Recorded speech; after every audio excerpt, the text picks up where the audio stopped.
Good morning everybody from a bright and breezy Inisbofin, although I am heading back to the mainland. What a night last night was. If you haven't seen the first episode, then please watch it because the rest of today will then make sense. If you have seen episode 1, then buckle up because we're in for another great ride through Connemara.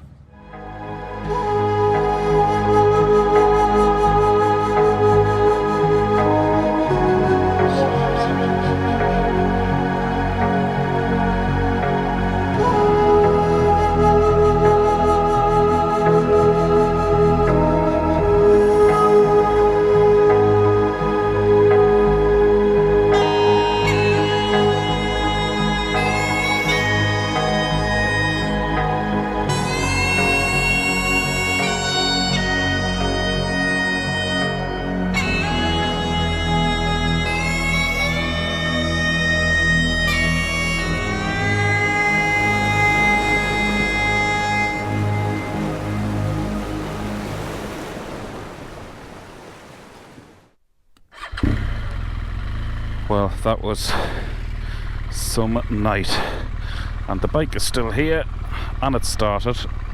Not that I've had any trouble with that. And trouble these days is starting myself. Oh God. Anyway, that was just... oh wow. If anybody's thinking about going to Inisbofin, just do it. What a night that was. I can't guarantee you'll have a night like that, but obviously you make the most of it. Amazing. Car parks are full. I didn't see all of these people on the island last night. I do know that there are many B&Bs on the island.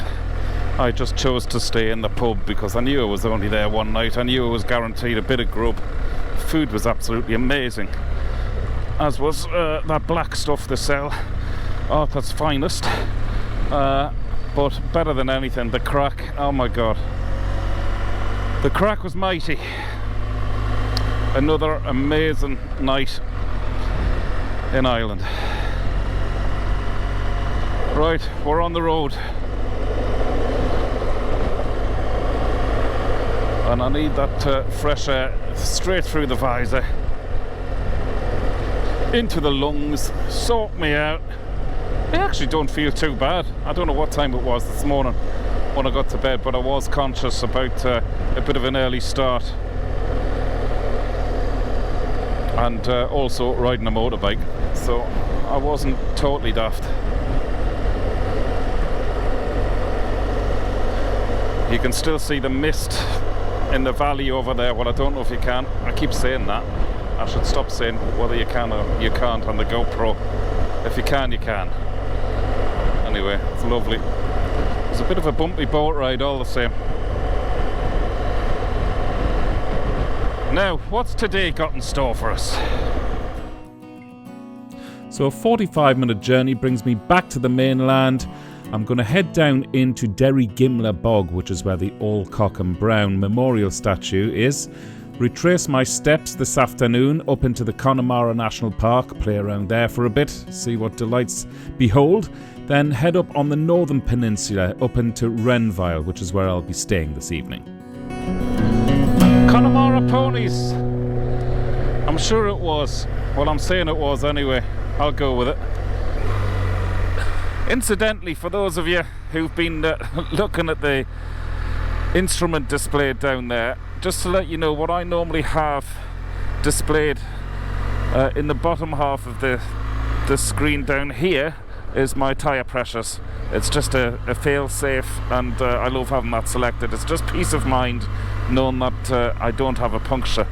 And in the top half of the screen above the tyre pressures, guess what I have? Of course you've guessed right. I have how much petrol I have left in the tank selected on the top. Obviously you can scroll through the whole thing with all these controls and have loads of different stuff selected, but for peace of mind for me, although the petrol thing doesn't always work, I prefer having those two things selected. This is really gorgeous. Don't know where we are, following the old sat-nav. So I'm on my way now to the Alcock and Brown memorial site.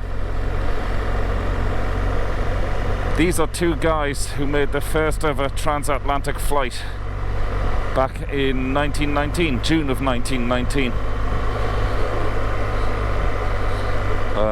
John Alcock and Arthur Brown.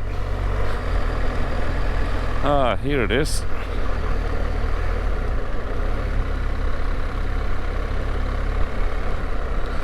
Wow, that's beautiful, isn't it?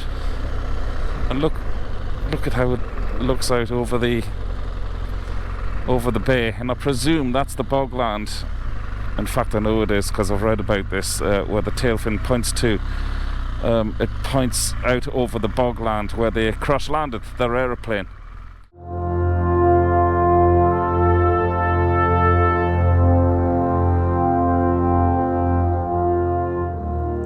The two British airmen, Captain John Alcock, the pilot, and Lieutenant Arthur Whitten Brown, who was the navigator, flew their Vickers Vimy aeroplane from St John's, Newfoundland, and arrived here at Derry Gimler, Clifton, County Galway on the 15th of June 1919.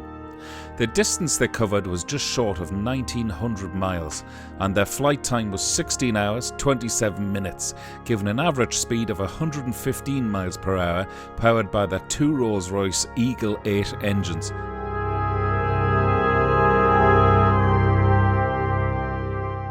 But having flown through thick fog and nearly crashing several times due to their basic navigation instruments failing, and not to mention their electric suit failure, they had to use the stars to stay on the right course.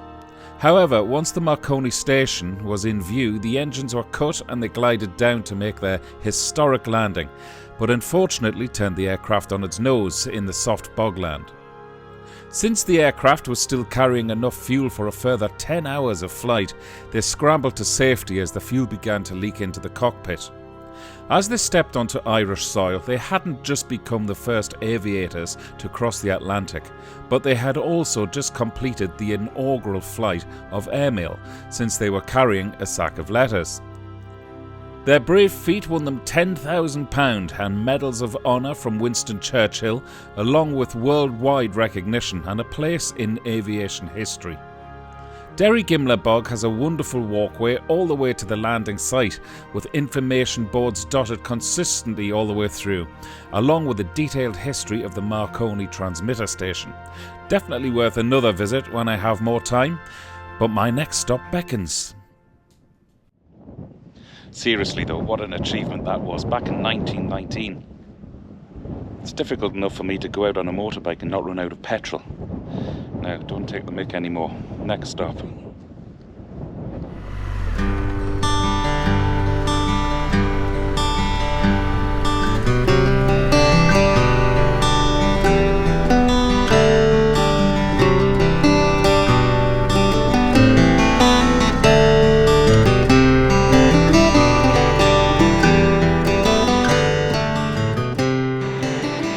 And of course it would be rude not to stop and take a couple of photographs of the two mighty men here in Clifton town centre.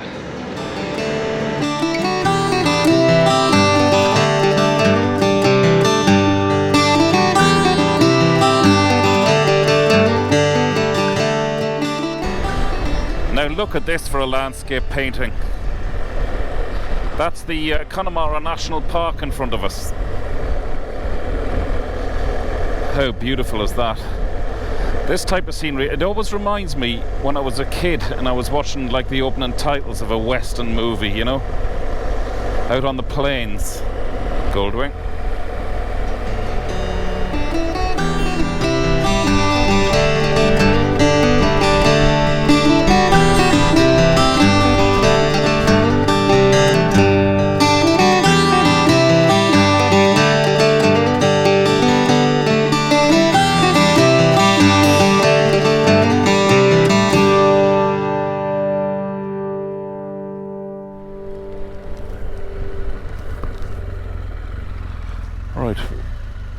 I'm off to Connemara National Park next. It isn't too far away. In fact, I think this is even within the national park, you know. Here we go, there's a sign for it there. So, not this left. Look at the colours on the trees, folks. Beautiful. Love this time of year. Apart from all the slippy leaves, they're not slippy at the minute obviously, but a bit of rainfall, that would turn it into a skating rink on these roads.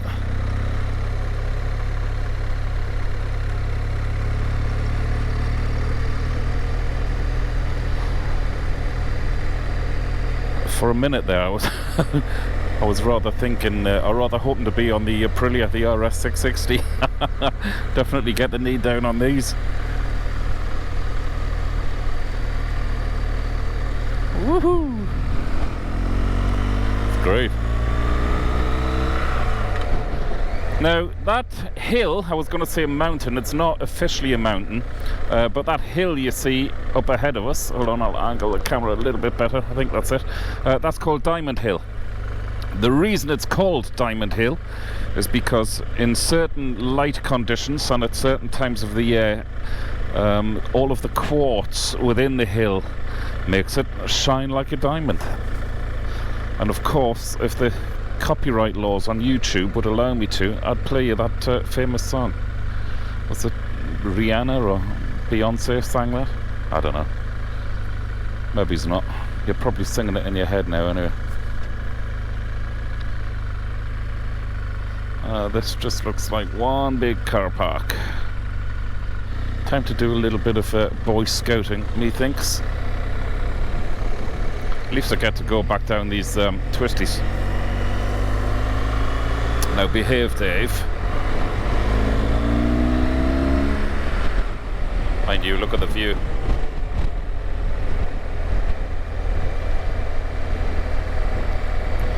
I'm still amazed actually. I really thought I'd have Connemara pretty much to myself because of the time of year. All the kids back at school, all the tourists gone, and I've seen nothing but tourists.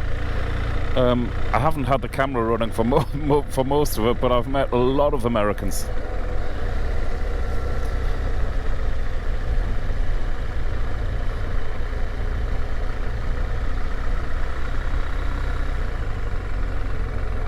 Right, I think I am going to be going right and then back up through Letterfrack, I think it was.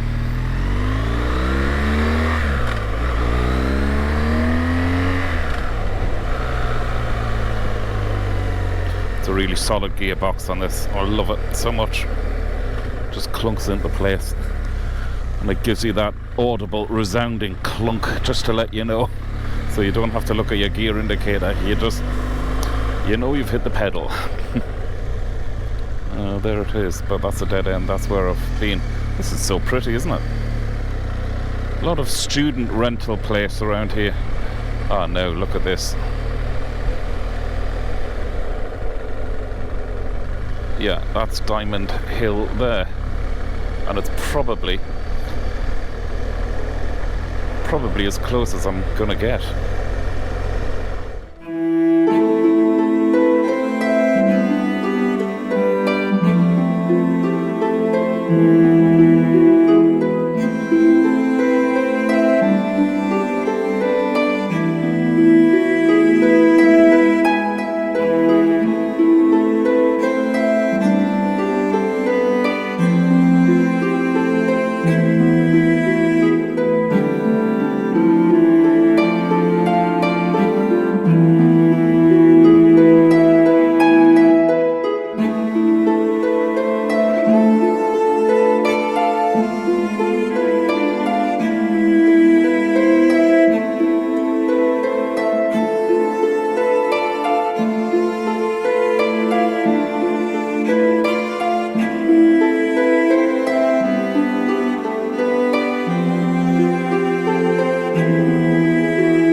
I'm back in Explorer mode here. Don't know where I'm going. No agenda at the minute, which is lovely to do sometimes, isn't it? Rather than relying on Google and schedules and timetables, and really is just nice to follow your nose. Do any of you lads get excited when you see that twisty road sign? That's all part of the addiction, I think.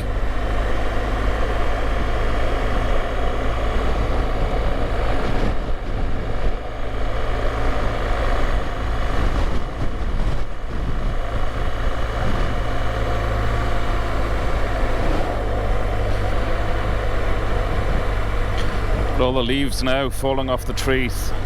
Next couple of weeks, see a big difference with the seasonal change. That's why I really wanted to get over here now, before it's all bald. A bit like my aging self, making the most of my good looks whilst I still have them.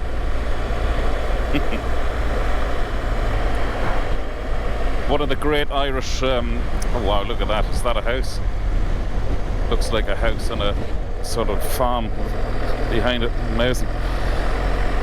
What was I saying? Oh yeah, one of the great Irish sayings I love is, sure, where would you get it? And I think it really puts it sort of in the moment to appreciate. Oh, that's Kylemore Abbey. Aha! Check nobody's behind me. I've never actually, oops a daisy. I'm only turning here. Not actually. Thank you. Kylemore Abbey. I've passed it on the other side of the lake. Never actually been in, so as I was saying about following your nose, it's quite nice when you pass little things like this. Opening times. Well, it's darn impressive from the other side of the lake, so I'd actually love to see it close up, even if all I get is a couple of photographs. I'll see how much it is. Got to pay for everything these days, don't you? Private car park. Well, there's nobody in the hut, so I'm not hanging around waiting for them. Oh my gosh.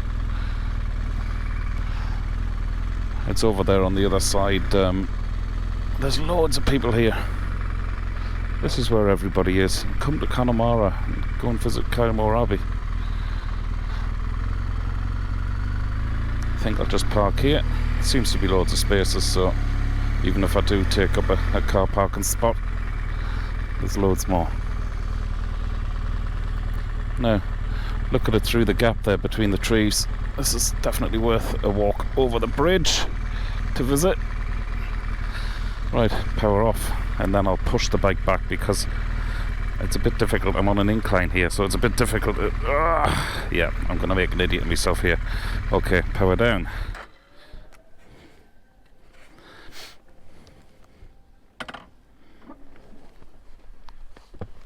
Oh, it's bloody warm as well. Be glad to stop, take the gloves and the helmet off and the jacket. See if I can just push this back a little bit. That's easier. See, looks like I know what I'm doing now. It's only embarrassing when you have people watching you, you know. Right, bound to get a few nice photographs here.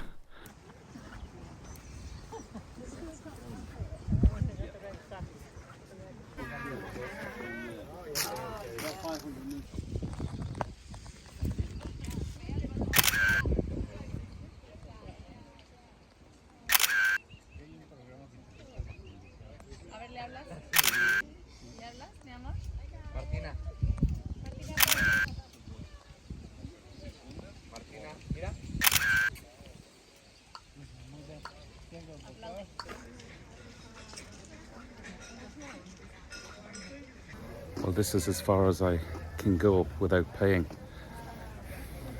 Time to turn around, so yeah, I'm here to be on the bike, not to be walking around places like this. I've got enough photographs, so I'm happy with that. Okay, back we go. Some people would say I'm tight. Well, that was Kylemore Abbey. How wonderful it was as well. For those of you who want to pay it a visit, it's €15 for adults.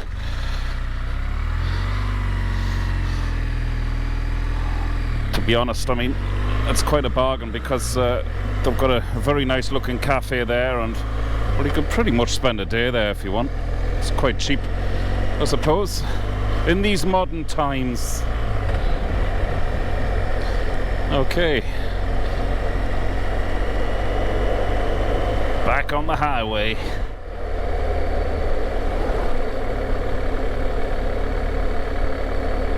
Did I ever tell you how much I love this bike? The place is just an island, actually, that this bike has taken me to. I probably would never have made the excuse to go to in a car. And even though I'm lucky enough to have a few bikes, this is always my bike of choice to take me on these tours, or anywhere else a little further afield, you know. Just purely because of the comfort. Well, that's number one.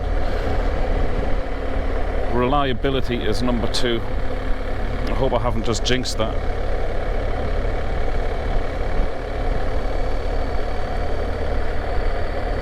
Everywhere I look, I mean, this is ridiculous. I just want to stop the bike everywhere and take another photograph. Look at the way the light is just hitting these trees here.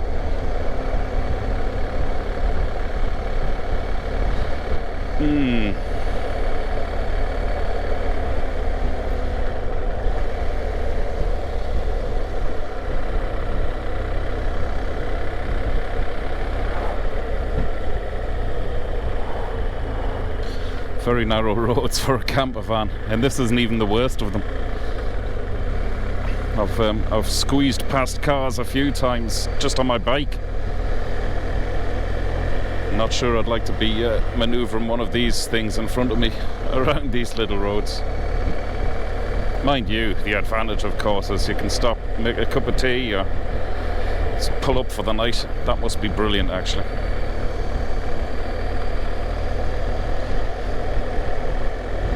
Okay, let's get past them.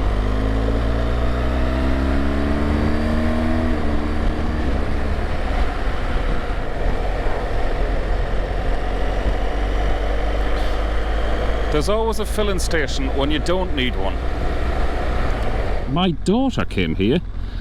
This is the Killary Adventure Centre.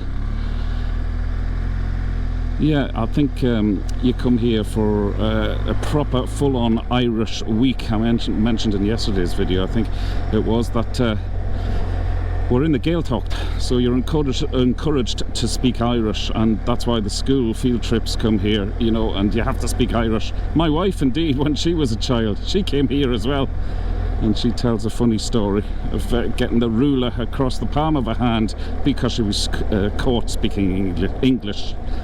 I suspect she was caught for a lot worse than that as well. So I'm just approaching Letterfrack, and I wanted to pay this place a visit, well, to pay my respects to the young boys who died here. I couldn't drive past it, really.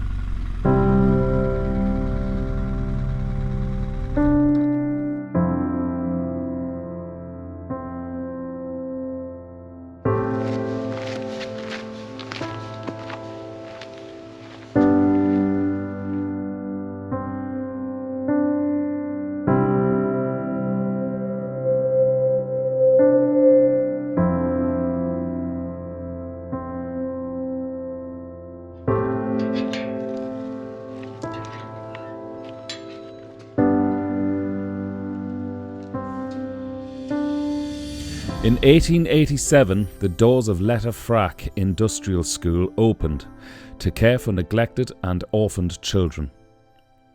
Like any school, it should have been a safe place for children. There are 100 boys in this graveyard, some without a name or even an age. It has been suggested there could be another 50 boys in unmarked graves within these grounds who all suffered sexual abuse, malnutrition and appalling mistreatment in the hands of the Christian Brothers.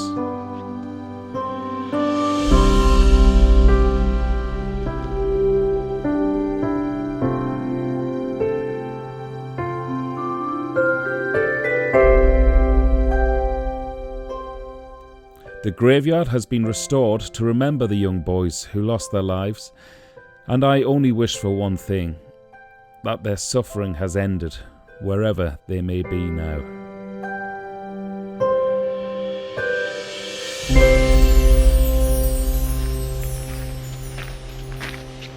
You could be forgiven for leaving here with an outpouring of grief, but my emotions override that with one of anger. How on earth was this allowed to happen? The Christian Brothers have such a lot to answer for. Absolutely shocking. Quite weird just looking at the shadow of the spire from the church there. A dark shadow of the past. Right, lift yourself, Dave. I'm pleased I went anyway. Pay my respects. Poor young lads.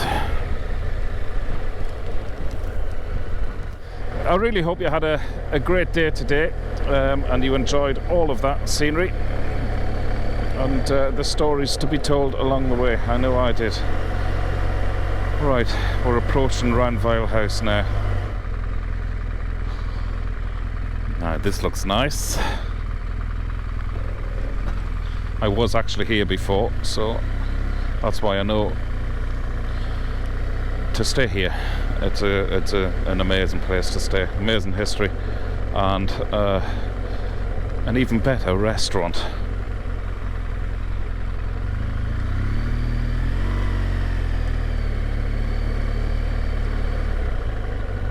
This is more like it, even though I loved the pub last night. Brilliant crack. This is sort of polar opposite, really. I think it said 4 stars on the gate, on the entrance gates there. I would have definitely had it down for 5. It was incredible the last time I was here. For those of you who are watching this in Ireland, I was last here with John Creedon, shooting one of his programmes, and by God, we had 2 nights here and about a week's worth of crack in 2 nights. Again, those of you who know Creedon will know exactly what I'm talking about. A wonderful, wonderful man, inside and out.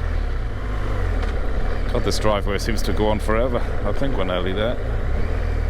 Welcome to Renvyle House. Oh, I love that. Did you see on the sign? It said, I'll try and get a photograph of it actually at some stage. Welcome to a stress-free zone. Right, if you don't mind, folks, I'm gonna turn off here and catch you tomorrow morning. Thank you so much for tuning in again today. I hope you've enjoyed it. Oh, it was a brilliant day. Thanks a million for coming along for the spin. Always great to have somebody to talk to. And I'm gonna get a nice meal, maybe something nice to drink, and then I shall be out bright and early and full of beans again tomorrow, and I'll give you a little history of this place. Good night, God bless, thanks for coming along. You know who I am at this stage because you've been watching the last few videos. Dave, will you just shut up and get yourself inside, for God's sake. Alright, I'm out of here. Cheers.